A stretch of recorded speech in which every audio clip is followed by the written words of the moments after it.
Same thing I have every morning. It's a piece of toast with cheese.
I also can't see it, but I don't think we need to. Oh, okay. As long as I don't have to read it, then we Well, should I be good. I know that I am not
people.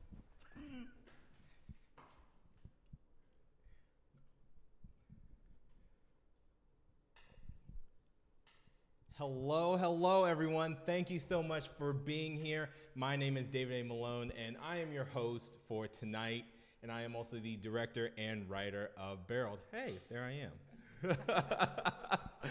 So, please, guys, make sure you have your popcorn, candy, drink of choice, blanket. We want you to be comfortable, but you better not fall asleep.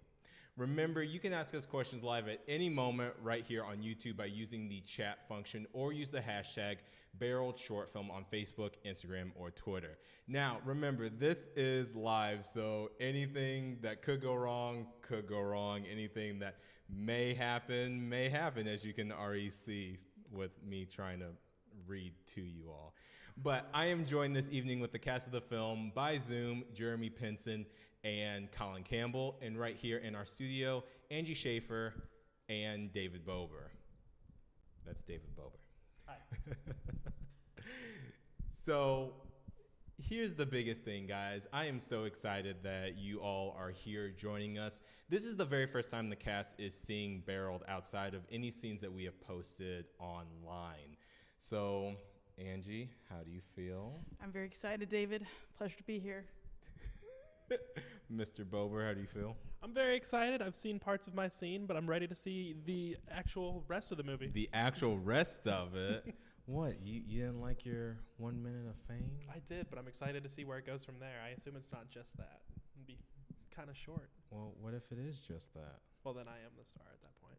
That's true, and I'm here, so there must be more. Oh, it always is. But I'm excited and hope you are as well. So, without further ado, let's watch Barreled.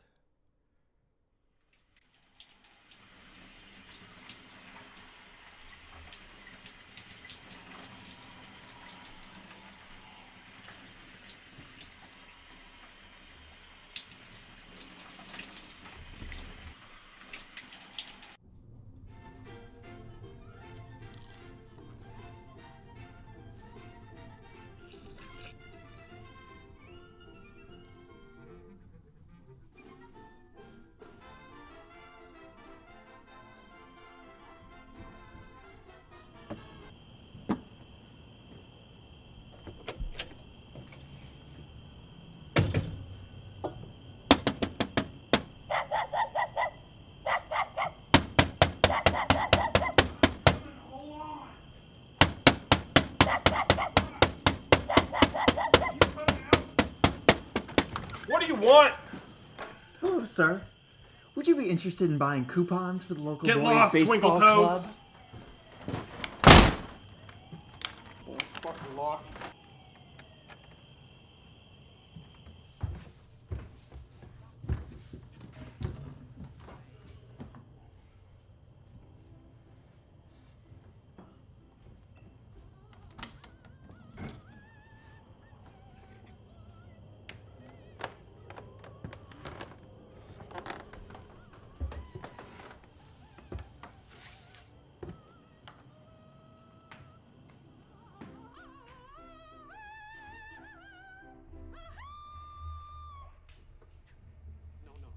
Too fortissimo, too allegro, too quandro. Is that bad? It ain't good. You're supposed to be singing about the voices of spring, not the eruption of a volcano. Give with the throat, not with the bellows. Oh, Professor. What?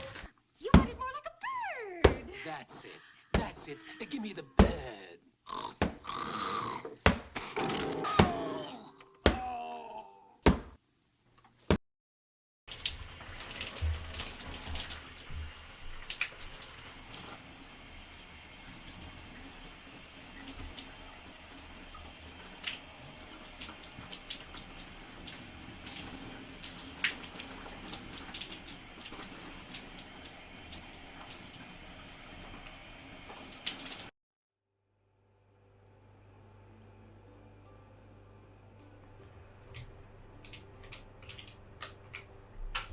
Please leave your message after the tone.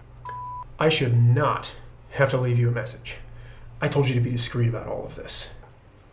Are you just that dumb? We had an agreement. I would bring you into the church to put this team together, and you would fly under the radar. Well, you haven't. I'm tired of cleaning up your messes. A parent saw you touch one of the boys.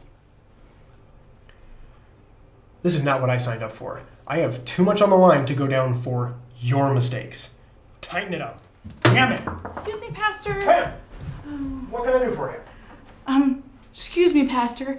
I don't mean to withhold you from doing the Lord's work, but I have a lot of concerns about things I've been hearing around the church. Okay. What have you been hearing around the church? Right. So, I've heard. Well, Pam, that- what have you heard? That Mr. Christensen is having sex with all those boys! Pam! How dare you level such accusations in the house of the Lord? Oh, Pastor, I am sorry. I am sorry, okay? Ever since we started this youth baseball league, I've had so many concerns and I'm just so worried. So you're telling me that the congregation thinks Rob, our Rob, likes little boys? Or are you telling me how you feel about Rob? No, the boys! What about them, Pam? We set this league up 10 years ago and we've ministered to 200 boys. We never had a problem until... What are you saying, Pastor? I think it's time you took a back seat to ministering the youth of this church. But you've always told me that there would be a place for me here to do the Lord's work. You've always told me that. You've always told me that. Pamela, you are one of God's amazing children. God loves you and knows that I love you too. But you have been making cracks throughout the church, poking your nose in places where it doesn't belong. Oh, Pastor. It's time for you to leave. Pastor, I have more concerns. No, Pam. No more concerns. Go and do God's will outside of this church. Oh,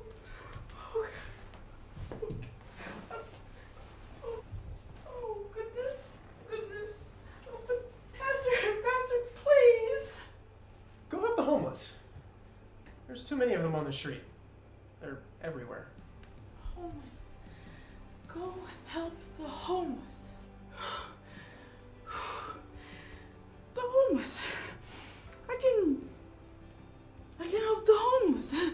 There's plenty of them and there's plenty of me and I will help the homeless. I will help them. I will help them. I will help the homeless.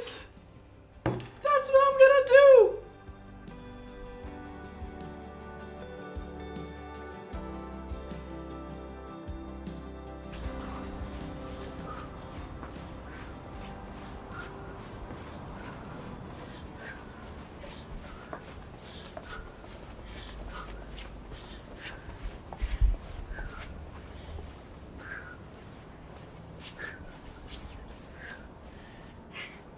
Hey there.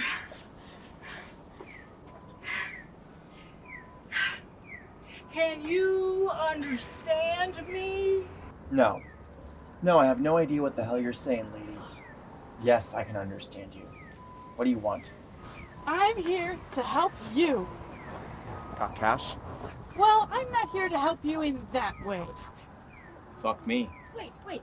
Are you homeless?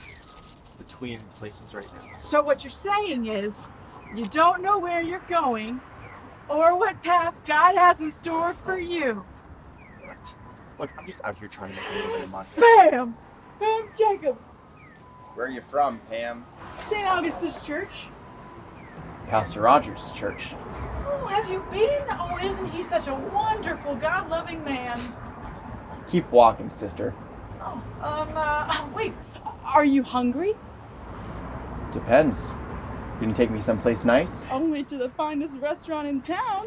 My home. I just live right up there. What are you making? Well, I don't really know yet, but I'll figure that part out. What do you say? Will you join me for dinner? Sure, Pam. Sounds great. Wonderful.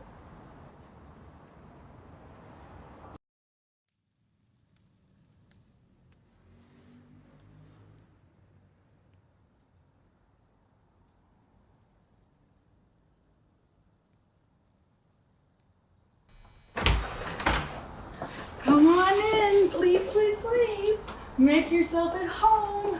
You can set your things down, take your jacket off if you like. Whatever makes you feel comfortable.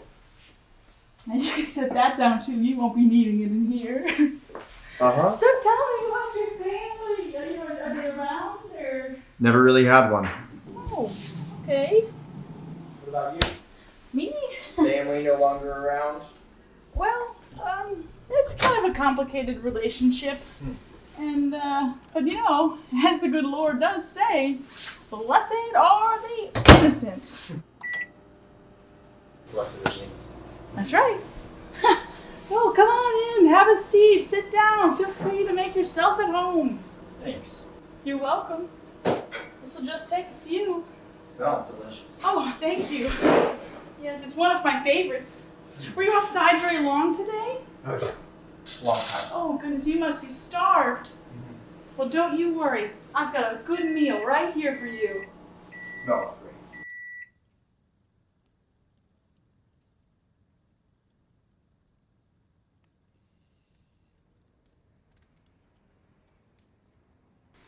Shall we say grace? What?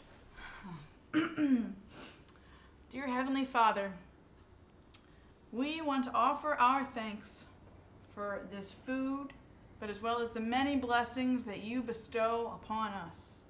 And I thank you for sending me one of your children. What is your name? Emmett. Emmett Emmett Thompson. Thompson. Emmett Thompson. Oh, little Emmett Thompson. What's the matter, Pam? Oh, Emmett. Cat got your tongue? Oh, Emmett. Or are you stricken with surprise to realize who I fucking am? Okay. Let's talk, Pam. Let's. I want to talk about ice cream. Ice cream. What about ice cream? You brought me a bowl of ice cream that day. That's Oh. all you did. Don't tell anymore. I remember, and it's bothered me since that Rob day. and Emmett, Pastor Rogers, Emmett, you didn't say anything to them. You knew what was happening this whole time. I'm done talking. Let's just talk about it. What are you doing? So many people are hurting. They You're took not, something from me please. that day, Pam. Something, okay, I know it's... And I can't get it back. Okay, I understand. And I've tried to get it back, and I know, can't. I know, but maybe... I don't want to maybe hear just- your excuses. I don't want to hear your prayers. You're a part of it too. You turned a blind eye for so many years. Good people, Pam, are hurting because of them. I prayed a lot about it. Praying doesn't do anything, Pam. Not anymore. And so I'm doing this for them. I just want to tell you... I'm not doing this for me. Please have some mercy. I'm sorry. I didn't know what to For do. the Father, the Son, Oh, Emmett, and please. the Holy Spirit. Please.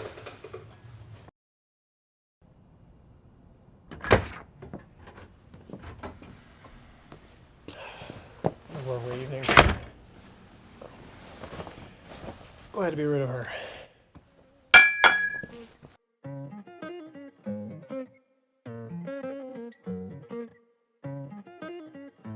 I've been on the road, I've been doing shows. Now we eating steak, remember sleeping on the floor. We stillin' at the gas station when the time was cold. In the kitchen, hot still tryna flip it out the stove. Rockin' fake J's, praying that nobody know. Watch them take my dog away, it was way too hard to stay composed. Fight to see the light of day, all this blood on my clothes. I was tired every day, green light, it's time to go. I don't wanna live life fast or die too young. Die too young. 100 miles per hour, I might crash cause the good die young. Yeah, the good die young. Push it to the limit, I can't go no more. Red light, no way, I'm coming back home. Long dirt road, all on my own. I'ma be the greatest, write my name in the stone. Write my name in the stone. Yeah, I'm coming back home. Yeah, I'm coming back home. Write my name in the stone. Cause I'm coming back home. Cause I'm coming back home. Right back where I left because I know my people needed me. Diamond in the rough, I don't know what it is they see in me. Go down as a legend in my city cause we beat the streets. Trying to spread the wealth around the block, no I can't keep from me. Told me I should leave. I see the bigger picture and it's way bigger than me. Can't be living like a king, but my people need to eat. If I got it, then you got it, we gon' get back on our feet. And I put that on me. I don't wanna live life fast or die too young. Die too young. 100 miles per hour might crash, cause good die young. Yeah, but here I come. Push it to the limit, I can't go no more. Red light, no way, I'm coming back home. Long dirt road, all on my own. I'ma be the greatest, write my name in the stone. Write my name in the stone. Yeah, I'm coming back home. Yeah, I'm coming back home. Write my name in the stone. Cause I'm coming back home. I'm coming back home. Back. Thank you so much for watching Barreled. I hope you guys enjoyed it. That was the very first time that anyone has technically seen it in its entirety past myself and I think our DP Jake, but that was one of the very first rough cuts that I showed him. So looking at all the comments, my goodness, yo. Oh, there are some comments. Okay. Oh gosh. But we'll get to that in a moment. So Angie, it was your very first time seeing Barreled. It was. Thoughts, feelings, emotions. My favorite part is honestly the part of my shoes. Ironically, coming through that wall. I mean, through that area, past all the walls, and the way I was walking in, and the build up to my character Pam, like it was really well done. I love the gore, the way we put it in there. It wasn't like overkill, but it was noticeably done, and it was well done. So I enjoyed it. Mr. Bober. Pam's character, honestly, is what really struck out to me. Being raised Catholic, I knew a lot of people in real life who were a lot like her, who like thought that they were like God's gift to the world, and that like a microwavable meal would save their lives. So just like it was real, like grounded in reality. Her character was. It was really cool to see.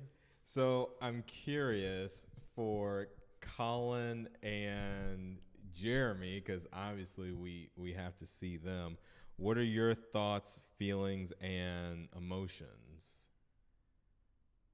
They're going to pop up at some point.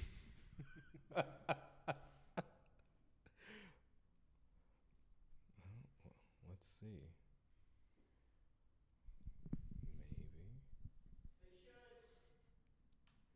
Maybe. They should. That's our director, Johnny. Hey, there's Colin and Jeremy. So, Colin, Jeremy, thoughts, feelings, emotions. What is going I'm fiddling through with the your sound minds here. now Can you that hear me? you have finally seen it? What's the word, bird? Hello. As all the fancy people would say. Hey, there's me. Don't you just love this about live streaming? There's such a delay. Yeah, but we can't hear him. Let's see. Because we muted the computer. I love this. Well, let's do this. Hey, Johnny, if we turn on audio out here, is it going to be really distracting for you? Is there a way to turn on the auto-generated subtitles so that we can just read what That's they say? true. I could. Okay. Hold my microphone out. I got it. Don't drop it. Please don't. Well, let's do this. Hey, Johnny, if we, I have to hold it. So since we're out here, and we're sitting here, we might as well have a moment of commentary. I think it was really a fun film to make.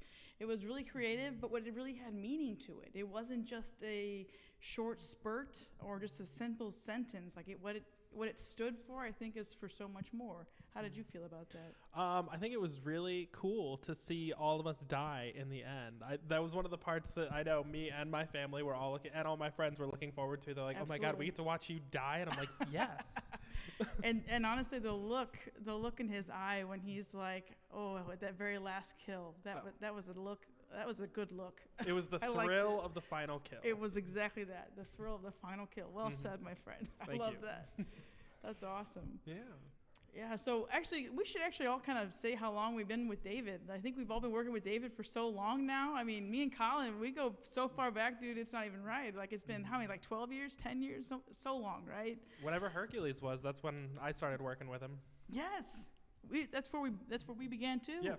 That's hilarious. We've all just found David and we just follow David because he has such creativity in his mind and he has such a way of just filling the silence with stories that are worth being told. And I love that.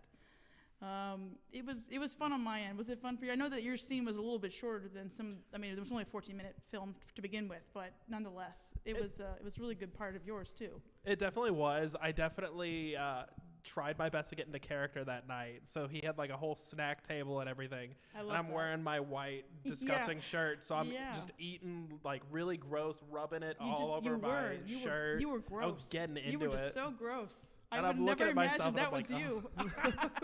That's kind of the amazing thing about acting, though, right? I mean, look at me and look at me, look at you, look at you. I mean, I think that's the beauty of film, right? Yeah. I mean, that's the whole thing is taking you from one perspective and showing you another and telling a story in between. Yep. And they didn't see all the snacks that I had in that. I had a whole bowl of popcorn. I had a whole box of pizza. I had chips everywhere. Right. It was a whole get up of it. Well, the one thing of the cut scene, of course, there's cut scenes, right? The one scene that I think shouldn't have been cut, no, it should have been cut because it's kind of pointless. It just happened naturally. But it was with silverware. Okay, so I walked out. I gave Jeremy that gorgeous-looking miscellaneous meal. And we sat there, and he looked at me because I put one knife on one side and one fork on that side and a spoon on the other.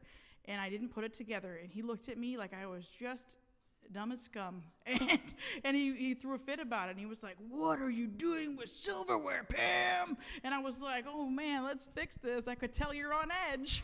It was entertaining as could be. I loved it though.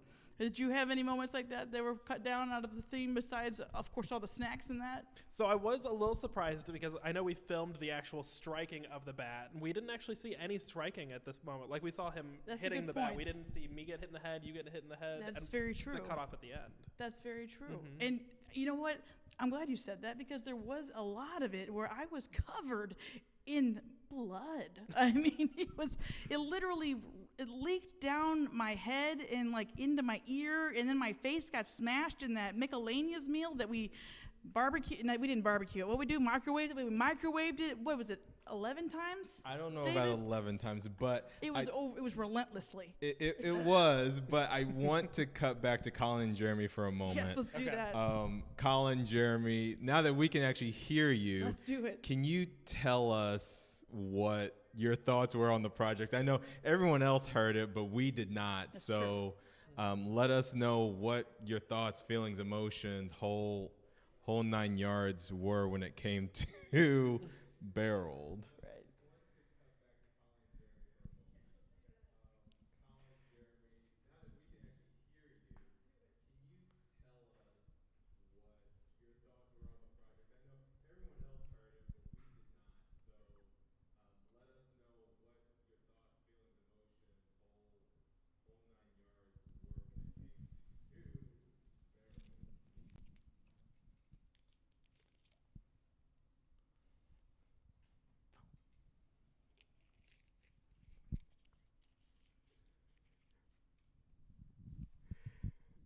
Can y'all hear me right now?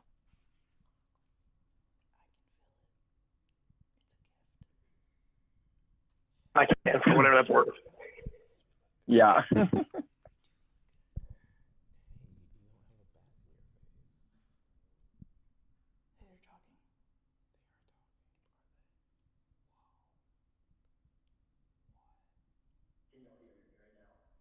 Yes. Yes.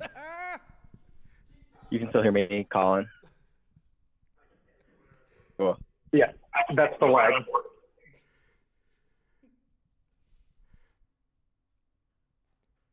We can see your chat. Oh, wow. There is a big lag. Oh, dear. Live stream. You never know what's going to happen next. That's right. What's the story without some technical issues?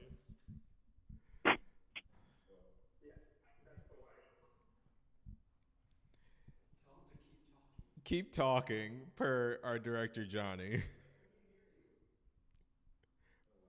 We can hear you.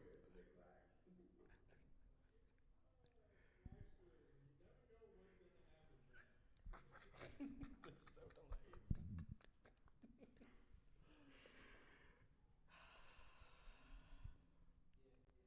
in. We gotta talk about something else and come back to this. This isn't working. I like your smiles. So we can say something, and in maybe a minute you'll hear what we have to say. That was in direct response to Director Johnny's request for us.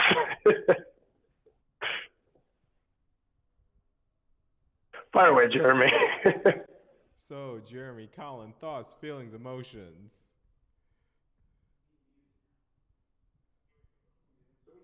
we can say something, and in maybe a minute you'll hear what we have to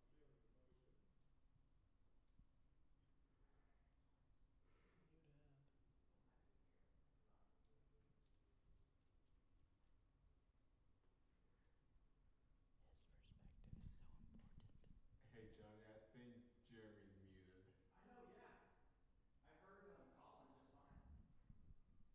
And he was green earlier, like he wasn't muted earlier. Hey, Jeremy, we love what you have to say, but we think you're muted right now. I really love the way your head moves when you talk and the way you're giving it, the inspiration and excitement. But I'd love to hear it too. We can almost hear it. We can He'll almost hear this in feel it. about 30 seconds. That's true.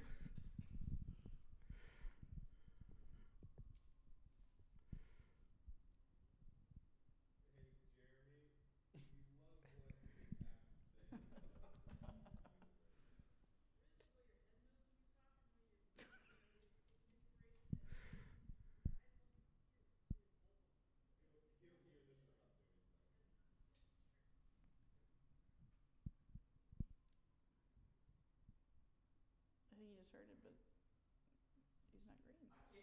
Yeah, Jeremy, I'm not sure what happened to your audio, but I heard you initially, and then just as soon as you were starting into your thoughts, I got nothing.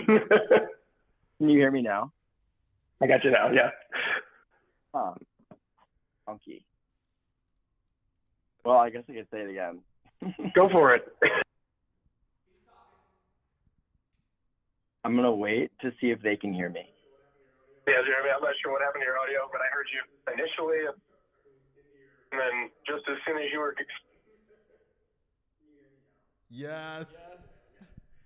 Wait.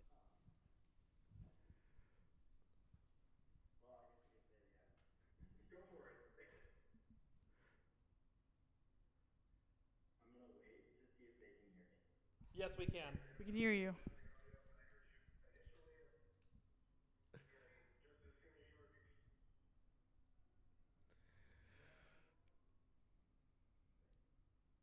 Okay. I'm going to just go, and I can't hear y'all, but I was just saying I thought it was a really great experience. Colin, can you hear me?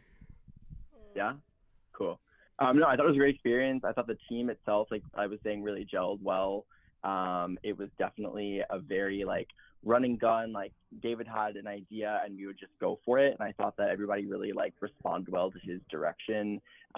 He even let Angie and I improv a little bit at the end of our shoot day, which was really fun. I know she and I were kind of delirious because it was a late shoot day, which was ultimately very fun. And yeah, I just thought everybody brought a really nice groundedness to their roles. These are all very real people, and that definitely kind of shined through for me. So yeah, definitely just a good experience overall. And I thought that I also said before when I was talking into the void that I thought that it wasn't gratuitously violent or gory, which I thought actually made it stronger. I thought that it was just the right amount of ooze for a project like this. So yeah, it was awesome. Major kudos to David, and sorry for the technical blunders on my end this evening. Yeah, all good. And I'll just go ahead and add mine, and then we'll let them in the studio take over so we don't have any more of this technological debacle. Yeah, Jeremy, I got to agree completely. I love the people that we work with here. And like Angie mentioned, I've worked with her on a number of projects with David over the last 10 plus years. And so it was a lot of fun to kind of take a very different for me, a very different role. But honestly, just playing off of everyone in the room, whether it's the sound crew or directors, assistant directors, and then Angie and I just kind of going back and forth. It was a great time, and we crack up laughing in what is otherwise a very serious scene, but Angie just brought so much exuberance to her character. It was a blast to just be in the room and doing all of this. So yeah, thoroughly enjoyed. Well done to everybody.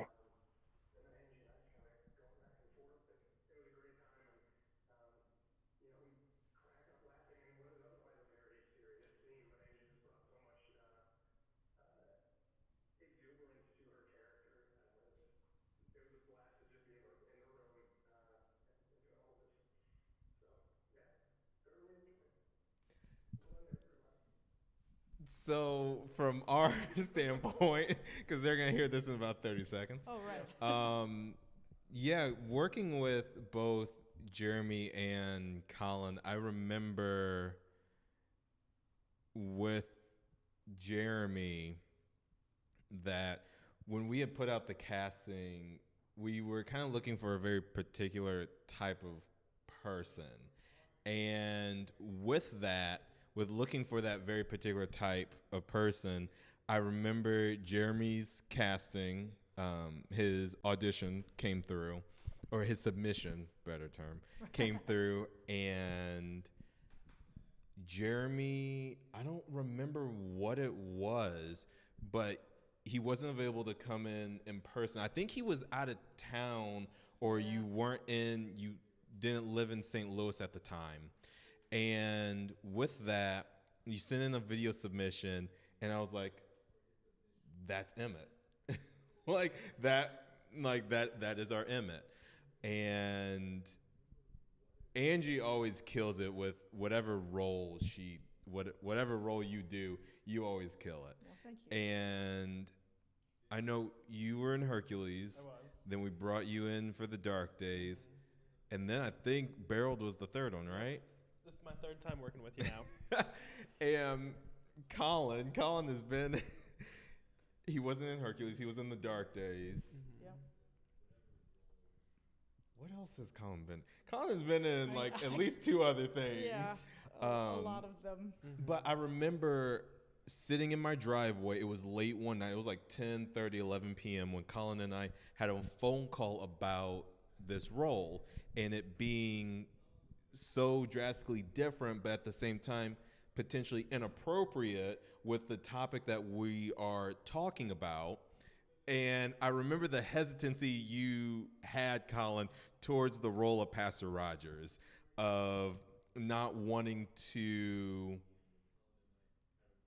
bring that pervertedness to it, but still bring a touch of awareness and this is a problem, but without us actually saying yeah, he is the one who did this.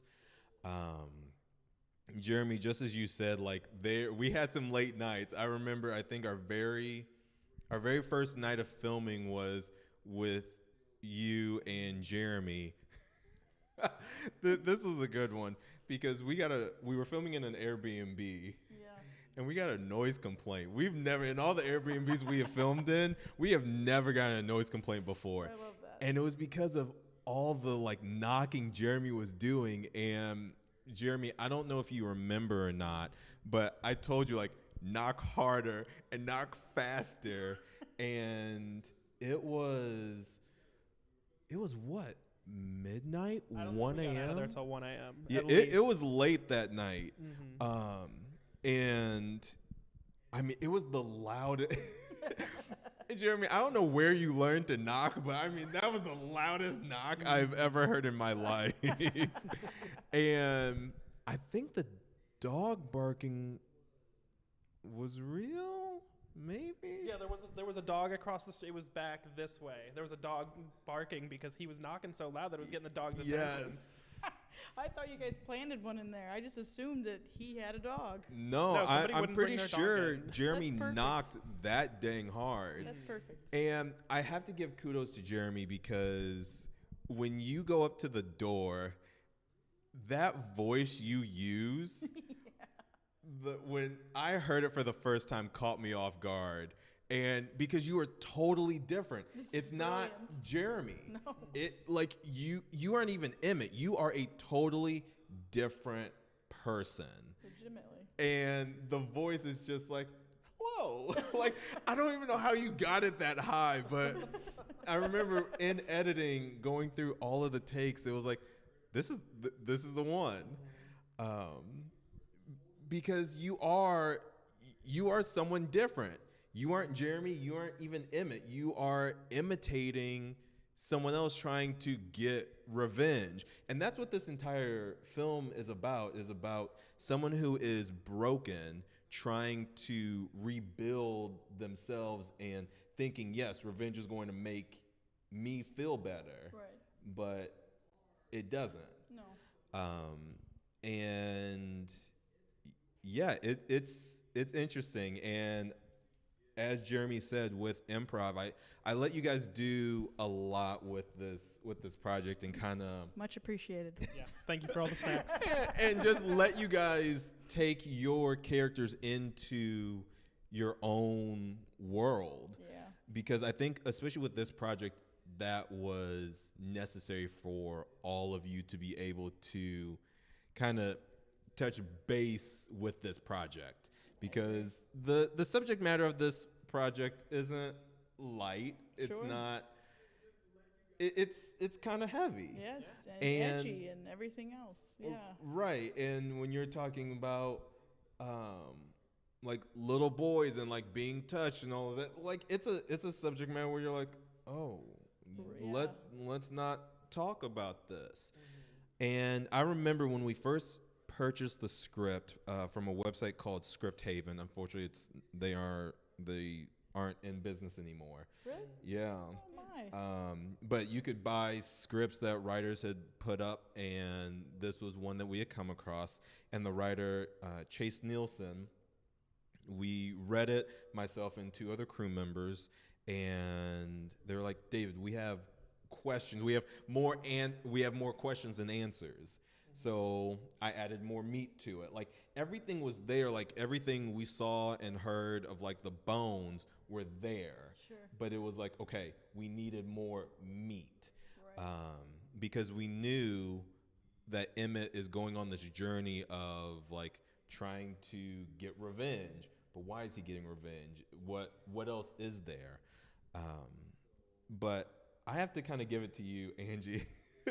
Pam Jacobs is probably, out of all the characters you've done, Yeah. Pam Jacobs is probably my favorite. I'm very fond of her. Yes, she's a true character. I mean, she has so many. Help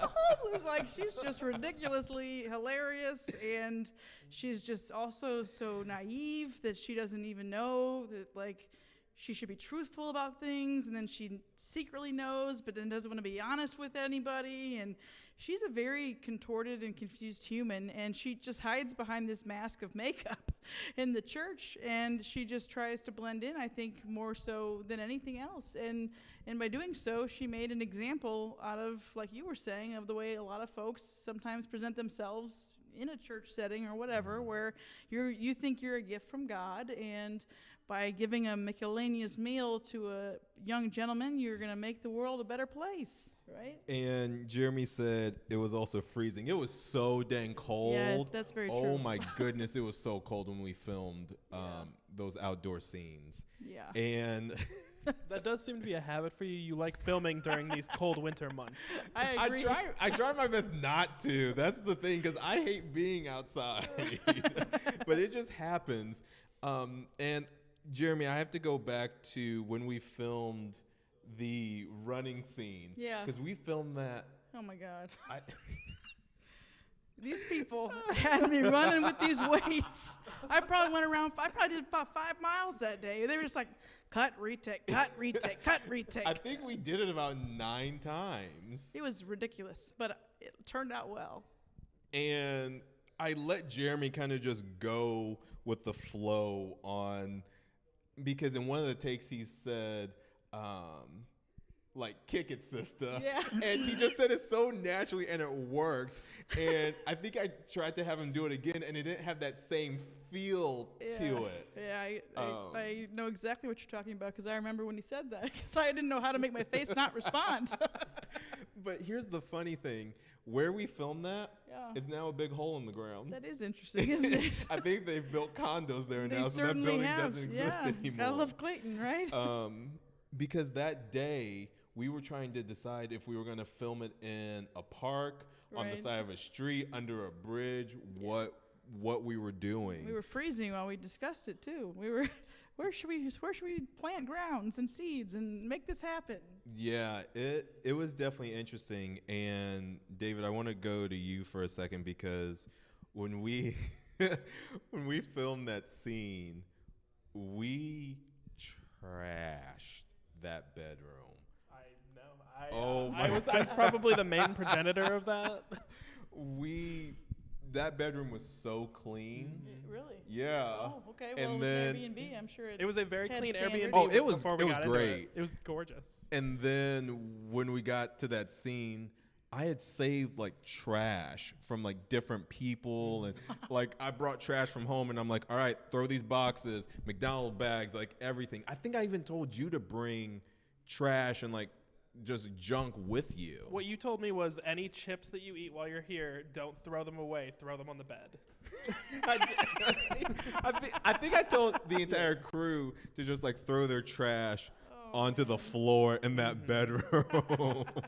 That's hilarious. But yeah, when we did that project, it was pretty much, honestly, I think it was just Jake and myself and Paul, and then Mara, our production assistant for that shoot. Ethan came and helped us for a few hours one day, and then Brendan came and helped us, I think, the last 2 days. But that first night, it was just Jake and I, and we were like, okay, we're using the Dana dolly. Where does it need to go? Okay, lift, move. Because this was still in the midst of COVID. This was April, late March, April of 2021. So we were still trying to figure out what in the world are we are we doing. We don't know if we're gonna ever see tomorrow, but let's make a movie in case we do. Right? Yeah, exactly. Hey, that I can live by that. I don't know how, but I actually remember still what we put on the TV. So like what we were watching the entire time. Wasn't it Jeopardy? It was New Girl. It was. We were watching New Girl on Netflix. I thought we had started with Jeopardy first. You were like, what do you want to watch while you're sitting here? I was like, let's put on New Girl. That's what I'm watching right now. I'm 80% sure it was Jeopardy when we started. Oh, no, because I sat there for a while watching that. Because we had popcorn, and I said, just wipe it on your shirt. Just wipe everything down. I had popcorn smear. I had Cheeto smear. There was pizza gross. Sauce and a pepperoni I think I put right here. It was nasty. It was disgusting. I love it. Like, I had slept in that bed the night before, and after that, I was like, yeah, this isn't happening. Yeah, there'd be a lot of Rob stank in that bed. Yeah, there was also blood everywhere. Yeah. Oh my goodness, there was blood everywhere. It was. Jeremy, I don't know if you remember when we filmed that blood scene. You had gone to the bathroom and your contact was filled with blood. Like, it was just he took out his contact. And it dripped? It was just like a circle of blood, like fake blood. Wow. It was interesting. I believe it. I want to ask Colin and Jeremy from the shoot, what was your favorite memory?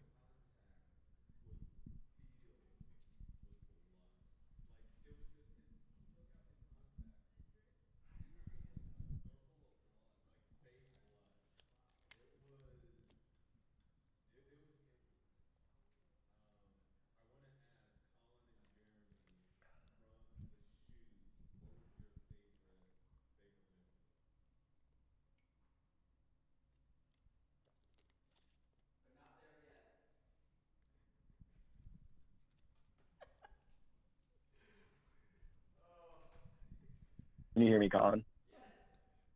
Okay, let me make sure I do this right this time. I'm unmuted. I'm gonna assume that they can hear me. as well. So yeah, I would say favorite moment. God, I was actually gonna bring up the red contact moment because that was crazy. I like took my contacts out; they were both like red circles, and I was like, I didn't know this could happen. I definitely could feel it in my eye. So I don't know, just anytime there's fake blood involved, I just think it's so fun. So I'm thinking that was probably my favorite. Like the shower scene was super fun, and the scene with Angie that yeah, when she was saying like her face is in the Michelina's whatever that was meatloaf with fake blood and stuff too. That was a lot of fun. So yeah, just I love the SFX of this project. It was such a blast.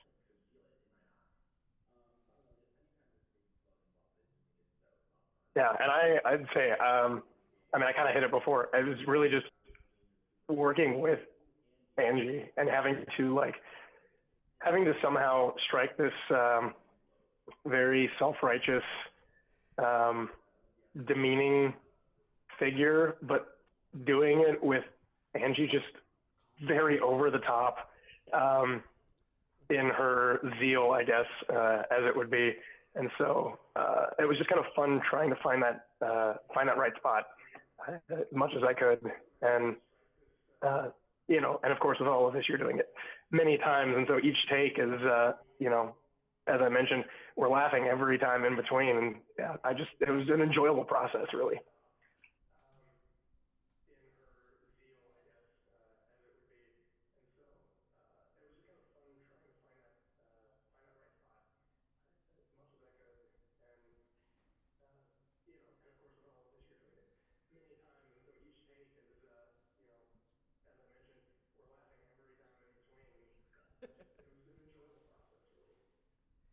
Yeah, let's kind of go back to what Jeremy was talking about with your favorite memory first, and how you said the. I think it's one of my favorites. Honestly, anything with Angie in this project had me rolling. I agree. But that entire kitchen scene is probably one of my favorites, and I laughed every time it cuts to Jeremy and that look on his face at that meal, because as you said, we nuked it. Oh my. We nuked it about many times. And by the time he got to, because it wasn't supposed to look good, because Pam doesn't, Pam wants to try. Check that box.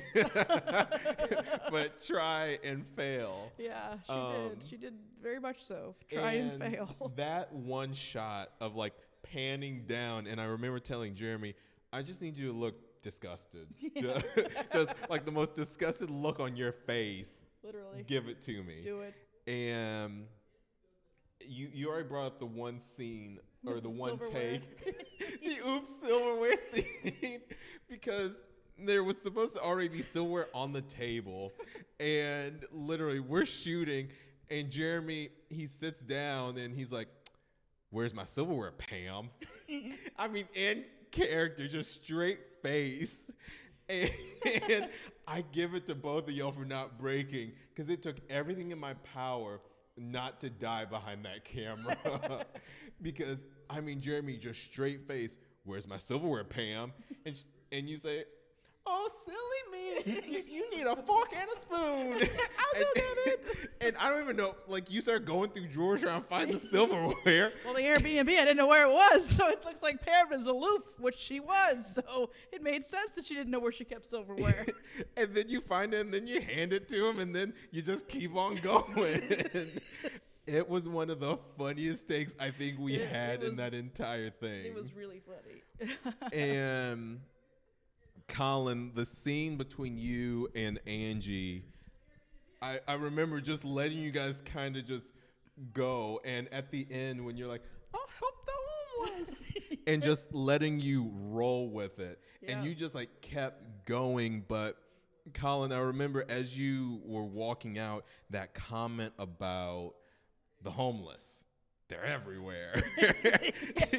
I love the sarcasm in that moment, because they truly are. I mean, they are. People are everywhere. They're needing everywhere. Help. But help somebody, Pam. But here's my thing: is in the script, between the script and the ending, when he says, oh, so glad to be rid of her. That's not how it actually is. Like, that scene at the very end happens directly after you're, oh, I'll help the homeless. He then leaves and dies. Oh, right. But they just happened to be. It just felt better at the end. I like it there. So it kind of makes it seem like he plotted all of this. It did, actually. Oh. Yeah. Hey, maybe we'll have a barrel too. Okay. Is Pastor Rogers actually dead? What happened to Emmett? Can Pam come back? Hey, maybe you're in the hospital in a coma. And you're like, where's my silverware? I think I forgot to put the candle out before I left. But here's the thing. Even though, David, you were only in the first, 30 seconds? You still had an impact because the thing is, you have more impact on this entire story than what people may realize, because you have to look deeper into it. And it's like Pam has caught on to you, but no one believes Pam because Pam is all over the place. Pam is scatterbrained. Pam is kind of an idiot. Like, do you see how she puts makeup on herself? I mean, like, Lord help me. she goes overboard with it. But the thing is, like, you have been a part of this situation for so long, and in one of the cuts of Barreled, there was a text chain that we put in of Emmett talking to like two other boys and about like his revenge, and the boys not like knowing what he's doing, and he tells them like, oh, there's nothing to worry about, like I've taken care of Pastor Rogers, I've taken care of Rob. But it slowed the pace down so drastically. I'll bet. It felt out of place. Sure. But you have such a presence like from the get-go, and the thing is, what were you about to say? I really love your character because of how grotesque and disgusting and I'm sorry, this is really sounding like I'm insulting you, and I'm actually trying to compliment you, so this is kind of roundabout way. I feel it. You were truly the grossest person I've ever seen in my life. Like, you just like really set the precedent to where it needed to be Newsflash, put. 10 years ago they kissed. It's totally We true. did. We kissed. We really did. We smooched. Yep. And he In carried Hercules me. outfits. Who says smooch? It's Well, Pam might. I don't 2023. know. Hey, I still have that dress. Yeah, well, let's bring it out for Barrel 2. I mean, I have a bed sheet. It's pretty much the same thing at this point. That's very true. True, very Oh, true. My point was, though, that Sorry. because of the context that this film revolved around is exactly that. It is Right. grotesque. It is disgusting. It is malicious. It is repulsive. It is vomitrocious. Like, it is all those disgusting things, and it's so disheartening in and of itself. And truly looking at your character, I felt like every one of those words was genuinely present. And I really like the comparison between him and the father, because the father actually mentions he brought Rob in. True. And I don't know if it was clear, but behind the scenes it was that they were both molesting the children, and that the father brought him in to help him accomplish that. So like seeing the very comparative differences between them, because the pastor is well composed and clean, whereas Rob is a lot dirtier and probably not not hiding it nearly as well. Right. Was really distinct. So speaking kind of on that, and Colin, after I say this, I want your input on this, but in the original script, and we actually shot it this way, the pastor is pleasuring himself to a video. Right, like to a webcam, Right. A young person on a webcam, and Pam like walks in on him. Right. And the thing was, we had green screened the laptop because it's like we had not yet filmed it. Right. And the thing was, we needed to like find an actor, like someone who obviously is older but looks younger. Yeah, right. And we were like, okay, how do we put this into a casting call saying like we need to look for a webcam boy or a boyish look? Yeah. And we're like, let's That not. just- So then I that thought, just- oh, I'll just do it myself. And then I'm like, wait a second. I'm going to have to completely shave. That's off the table. Like I had my webcam voice down, but I was like, no, I don't feel like shaving. And then gotta keep the beard. right. Yeah. I was like, I can't go 6 weeks like clean shave. No, it's not gonna happen. But Colin, if you remember, you and I had talked about this particular scene from the get-go when I sent you the script.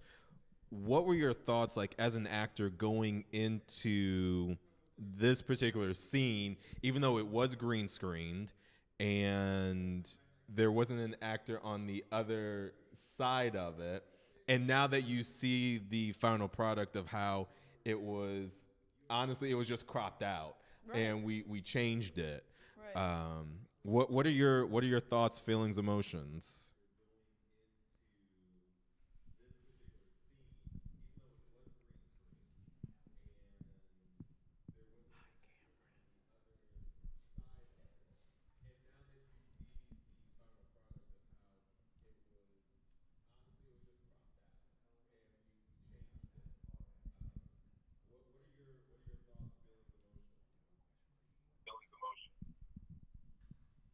So honestly, my feeling, I'll be honest, until you mentioned that, I completely forgot that was how that whole scene even opened.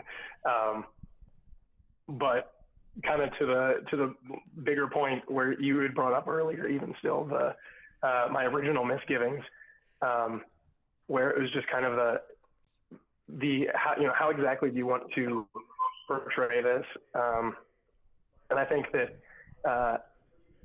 it is a very important topic. I mean, it's horrible that this happens in the world, and this is art. This is how you express concern over heavy, weighty things like this, because you can't just go seek revenge like Emmett did in the world. You don't see that. You wouldn't hear about that, and so to some degree, as a human, you look at it and go, this is just right. What Emmett's doing here is right, and so I do think that it's necessary to kind of bring that to the front and really address it head on, like the whole point of this film was to do. And at the same time, I also am cautious because I am a person of faith, and so I don't like to, just pile on, as it were, and disparage the people who really do have a loving, serving heart. There's so many of them out there, in the faith, outside of the faith, but like you said, there is this evil in the world that needs addressing head on. So it was kind of an interesting place to find myself, but I'm glad I did it. And I'm glad that you were able to tell this story in the way that you did.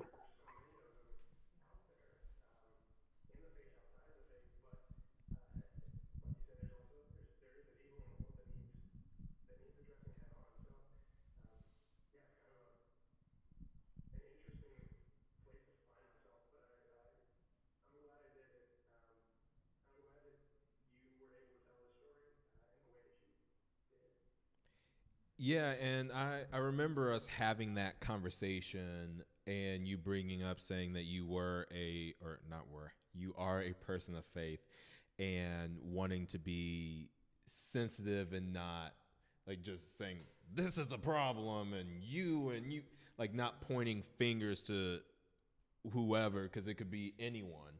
So I remember that conversation. I was literally sitting in my driveway talking to you on the phone as we discussed it.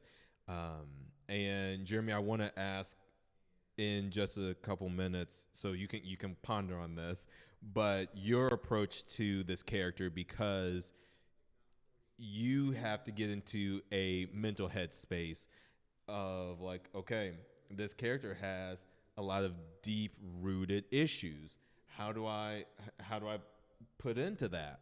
And it even goes into like the voice of when you were knocking on the door. What made you want to go for that voice? So I'll let you ponder on that. You had a question. So Angie and I were discussing this before we sat down. We want to know, what does the word barreled mean to you? Oh my God, Jesus. I'm really glad you brought that up, actually. Thank you. Because we were discussing this, and we were thinking to ourselves, Y'all are a hot barreled, mess. I was thinking like the gun barrel, right? And I'm thinking like the barrel of the bat is And what then- takes us down. We were barreled down. And I'm like, that makes way more sense because no one got shot. Yeah. So, David? I can't with you. I really can't with you. It's been, what, like 10, 11 years now? I believe we're on a 12 now. Is it 12? You told Nice me, of you what to year remember. was it? 2012? Yeah, it was 2012. Yeah, I was 22 and I just turned 34. So we got to be rolling into there somewhere. Oh God, Jesus. Yeah. So the title, I don't remember what the original title was, because it wasn't barreled.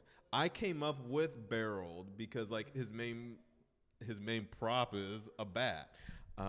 Nailed it. I got it. Woo! But from a sound perspective, I love our sound guy, Paul. Hi, Paul. But we probably shouldn't have gotten a metal bat. That probably wasn't a good idea from a sound perspective, but it looked nice on Amazon. So I got it. Love a good purchase.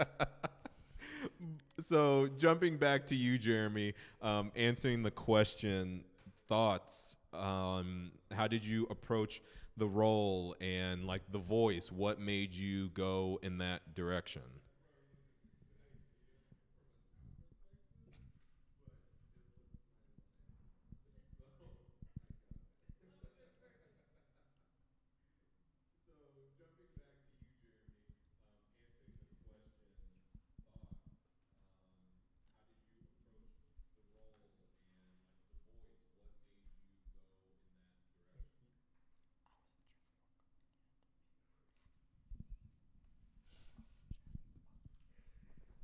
Totally. Let me unmute again and make sure I'm doing this right.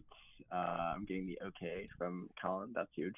So yeah, I mean, I am of the belief, and believe it or not, I am asked to play the a-hole a lot. I've been playing villains for a long time, and I think that villains are the heroes of their story, and so you have to justify it to yourself as the actor, like, why are they like this? What drove them to behave the way they do, to attach to certain things, and to like act in certain ways? And I think, we mentioned this earlier, David, but like Emmett didn't have another choice. He had, I even say it in my little monologue before I barrel Pam, that I've tried to build myself back up. Maybe I turned to, religion for a while, or I tried to find a job, or right. So like I made steps and still felt this like empty feeling inside. And so how I kind of prepared for that is like, thinking about, it's like, what happens to people when they're at their wit's end, when they're, the people around them or their communities around them have completely failed them. And unfortunately, we see it a lot in this country and around the world, that people do turn to violence when they're completely unsupported. And so, yeah, it was definitely challenging to like locate myself within a character like that. But again, like Emmett was so like set in his conviction that he is finally doing the right thing, that maybe this really grotesque act of violence or, consecutive acts would bring some kind of like liberation to him. So yeah, that's kind of how I worked it out.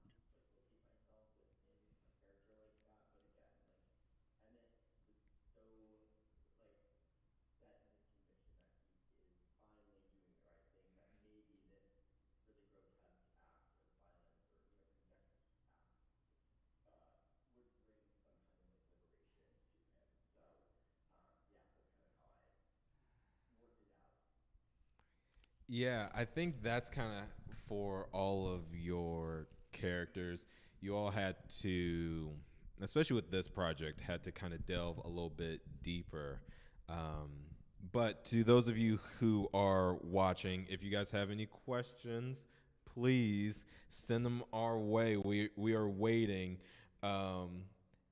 Everyone loved Angie. Like, my goodness. But some people are saying yes for a barrel too. I'm in. Is Pam dead? What happened to Pastor Rogers? She has a twin sister? Or is this a zombie film? Oh! Her name is Jam. Jam Pam and Pam. Jam.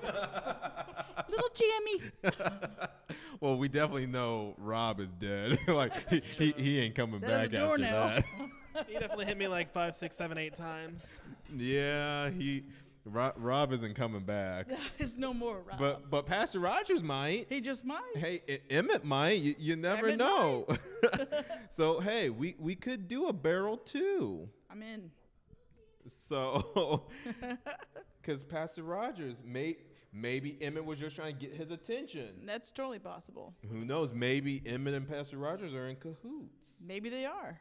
Maybe they were trying to get rid of Rob from the get-go. There's a lot of angles we could take with this one. Hey, barrel two. You never know. You never know. But if it really was killed by a gun, we'd call it backfire. Get it? Because like a barrel and a gun, they back. Don't quit your day job. Dude, that was great. Because guns backfire. Okay. Fine, we'll call it metal barreled. I can't. I give up. I really can't with you.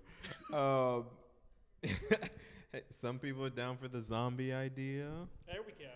Just in time for Halloween. That's right. Just in time. Let's film it tonight. Yeah. Let's film it tomorrow. Hey, Jeremy, we know you're in New York right now, but can you fly back tonight so we can do barrel 2? Take the red zombies. Eye. That's right.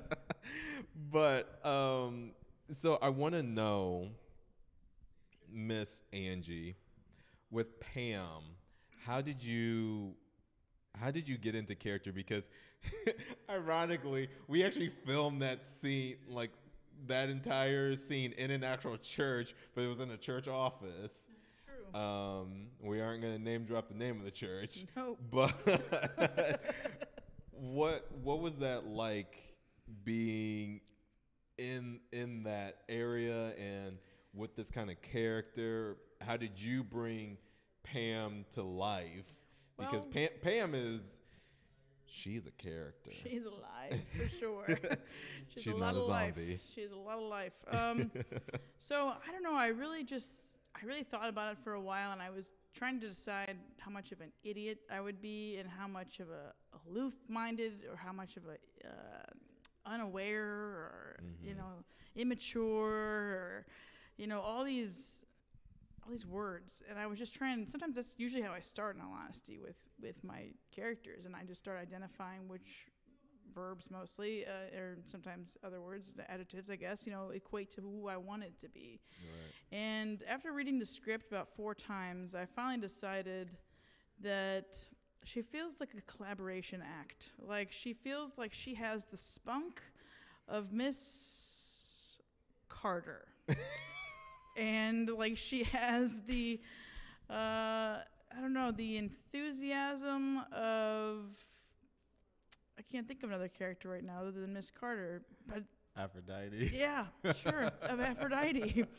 I mean, she just felt like she was coming from a lot of angles, and like she was probably more confused about everything than she was understanding.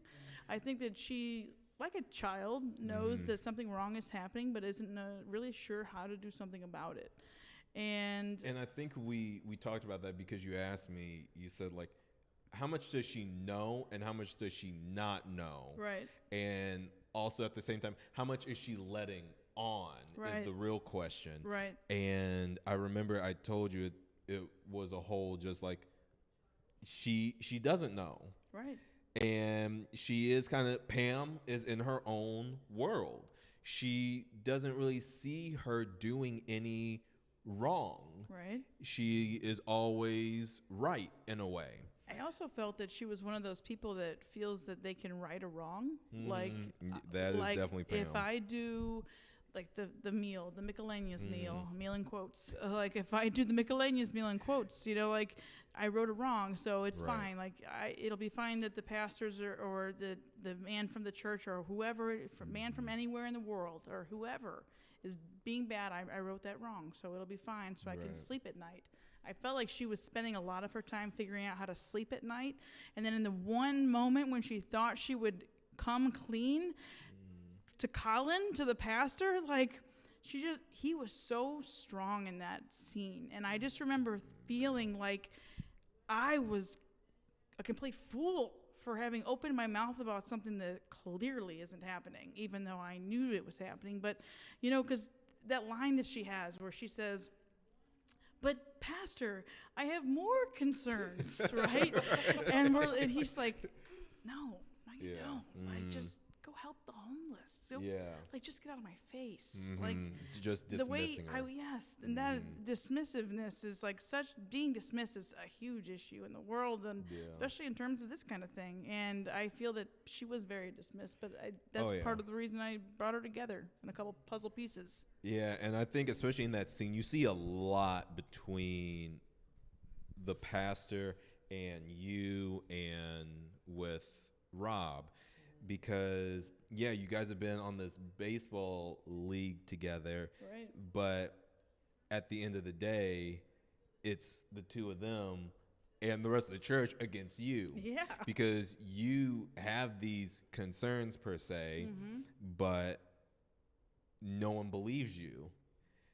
Even though they know the concerns. That's right. They want you to falsify yourself and not believe like who you really are. Exactly. So I definitely think that is interesting across the board.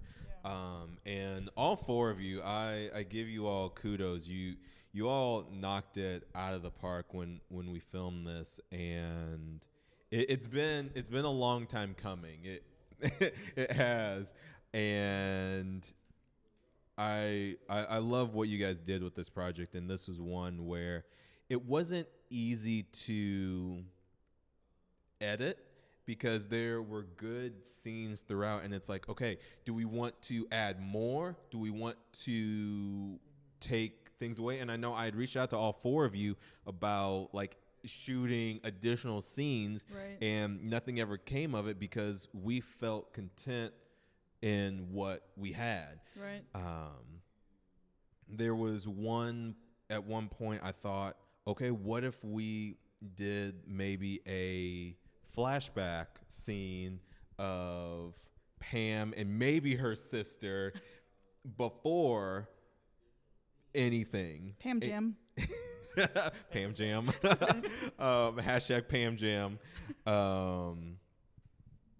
So that was definitely interesting, and thinking, okay, is this something that we could do? Where would we fit this?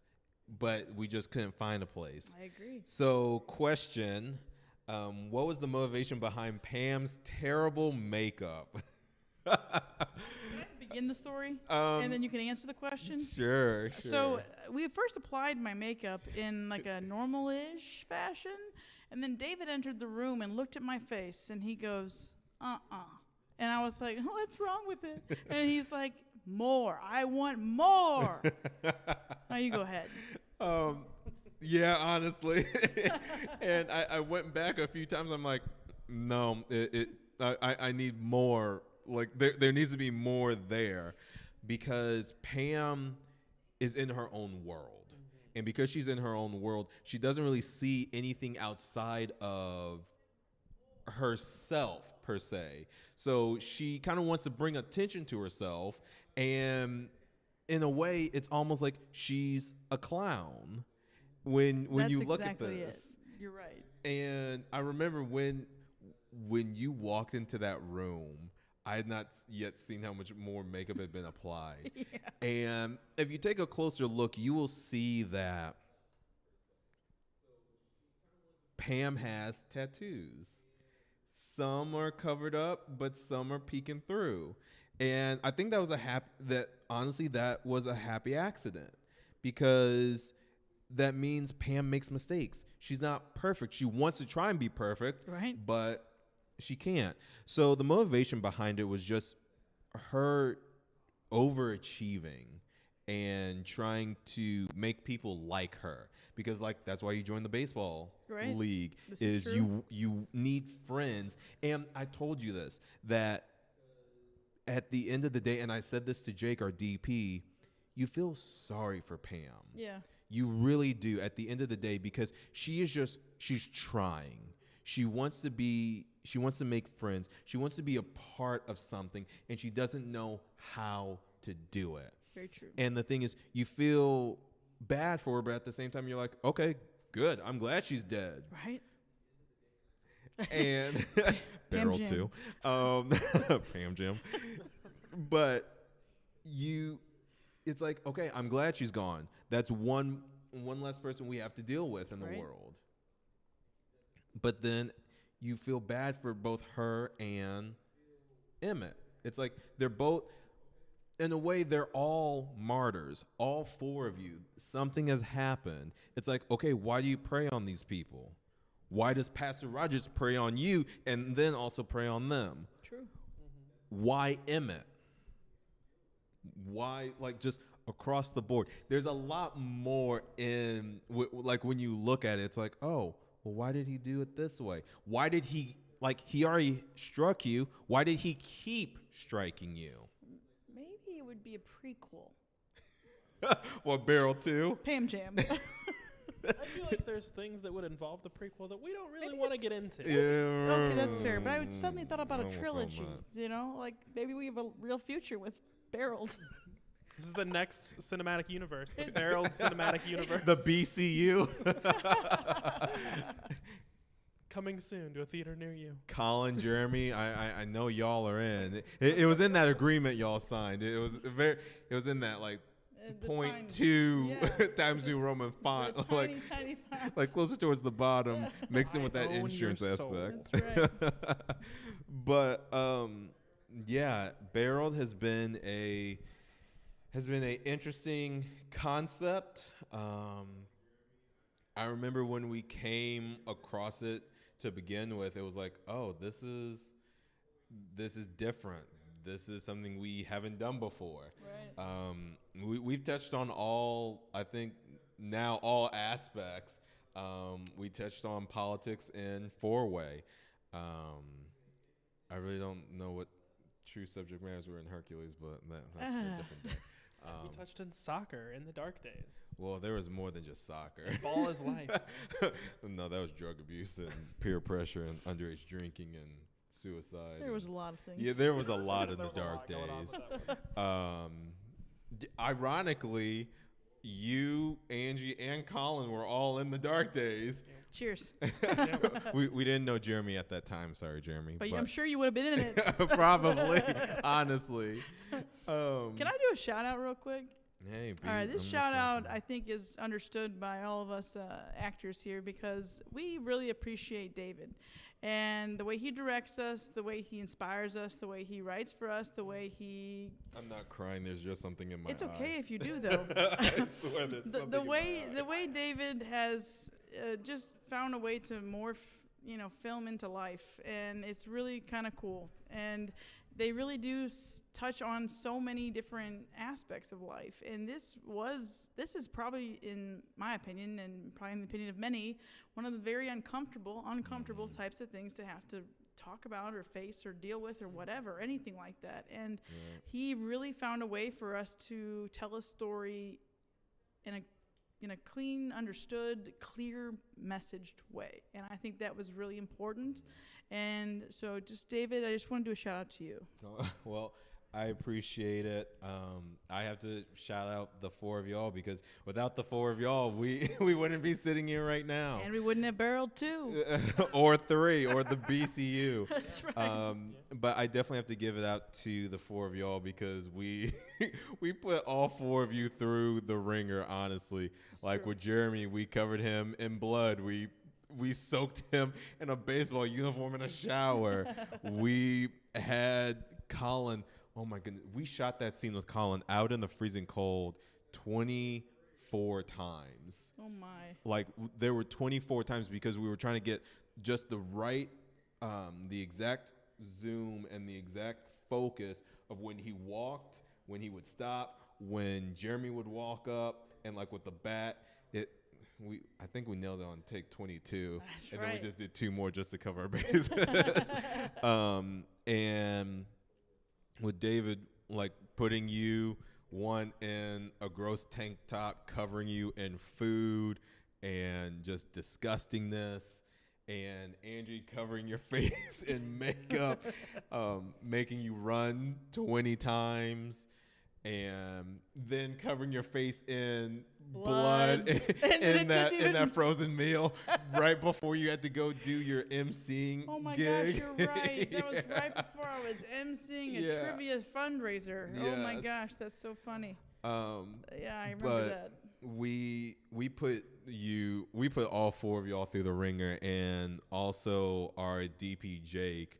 I know he's working right now, but we put Jake through the ringer as well. There's a picture, I think, on social media of him laying on the ground covered in blood, because what was happening as Jeremy was like hitting, we were squirting a bottle of blood mixed with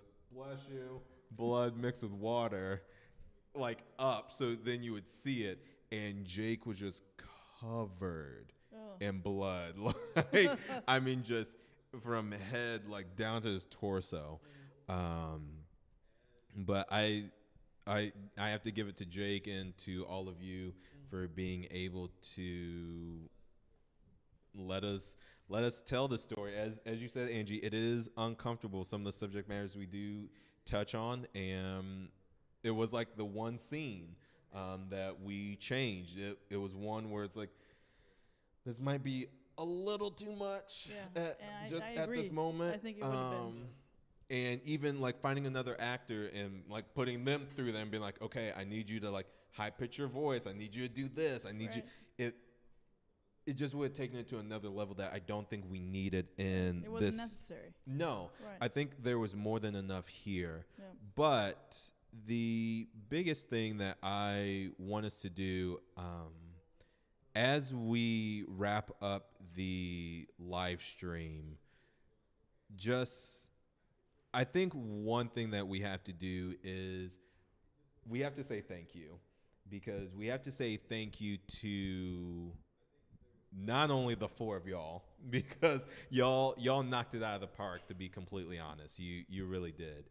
And it was what, a 2.5 day shoot, 3 days? Yeah, I think it was 2 or 3 days. Mine was only a 1 day. Well, you were 1 day. Mine Jeremy was 2 days. 3 days. Yeah. Okay, and yeah, 3 days. But I want to say thank you to the 4 of y'all. I can't give you guys enough kudos. As you know, I've worked with some of y'all multiple times. And Jeremy, if you come back to St. Louis, I'll have another project. It won't be Barrel 2, but I'll have something. It might be Merrilled. So Pam Jam. with Jam. But so saying thank you to all of you, but also the crew as well, because without Jake, we wouldn't have been able to get a lot of the shots that we did. Yeah. Without Mara being there and helping, she was background for that running scene, reading her book, and Brendan doing BTS as well, and Ethan when he came and helped us during that one period. Got to give it up to Paul. I know Paul is in the other room, but a lot of our projects we wouldn't have been able to accomplish without Paul, our sound guy, friend, just all across the board, cool and good guy. Yes, I'm puffing you up because I like you. Seconded, Paul's an awesome dude. All right, triple in. Paul rocks. But for our stream today, I know we had some technical difficulties, but that is with any live stream across the board. Nothing is going to be right. Nothing is going to be perfect. True. And I think for us, as we learn and try and figure live streaming out, hey, we have to work out our kinks. That's and right. we will do it. But I have to give a massive, massive, massive thank you to our director tonight, Johnny Detmer. Thank you, Johnny. Round Thanks. of applause for Johnny. Thanks, Jeremy. Thanks, dude. That was a really quiet applause. Okay.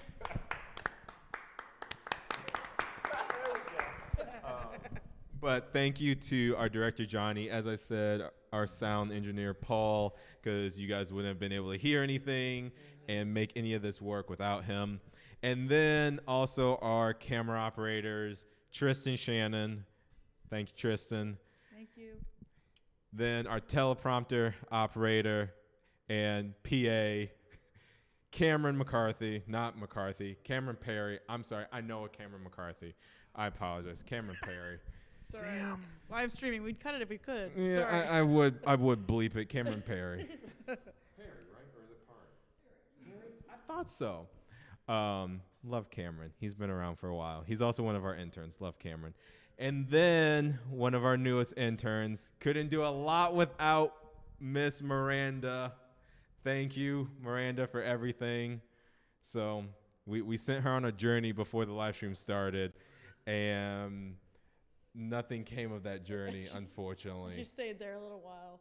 I stayed there a little longer than what she should have. I'm curious, did you get lost in Microsoft or what happened? No, I stood there with the employee for about 10 minutes and we were just talking. Oh. He was like, so did they answer yet? And I said, no. Oh, I'm so sorry. Nonetheless, we appreciate you. Yes, and I will also say this. We are currently in our studio right now, which is downtown on Wash Ave, and we are currently decked out for the holiday and Christmas season.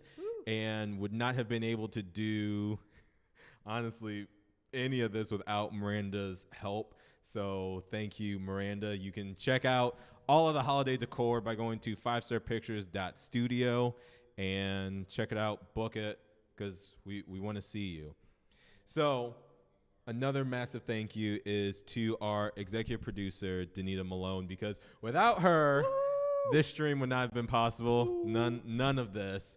And also thank you to lensrentals.com because they provided some of our cameras and the way that we are streaming to you guys now, and to Bad Dog Pictures as well for additional grip gear that was rented for tonight. But the biggest thank you. There are lots of thank yous, okay? We are a thankful group. There are lots of thank yous. The biggest thank you is to each and every one of the fans, to all of you who joined us on our chat, who stuck with us through our technical difficulties and have been watching us talk about this project, ramble. And thank you to those who watched the film live and to those who will watch the film when we release it on YouTube and Vimeo very, very soon. So without y'all, we would not be here. And I hope that you guys enjoyed it. And it seems like in the chat, a lot of y'all loved Angie. Like, my goodness. I mean, can you blame them? Did you see her performance? It was amazing. Pam. But what about Jeremy and Colin's performance? What about David's performance? We were all good, Everyone but Pam was definitely bomb-diggity. stuck out. So Everyone was bomb diggity. But thank you guys so much. So stay tuned to all of our social media, and honestly, you never know what may be coming up next.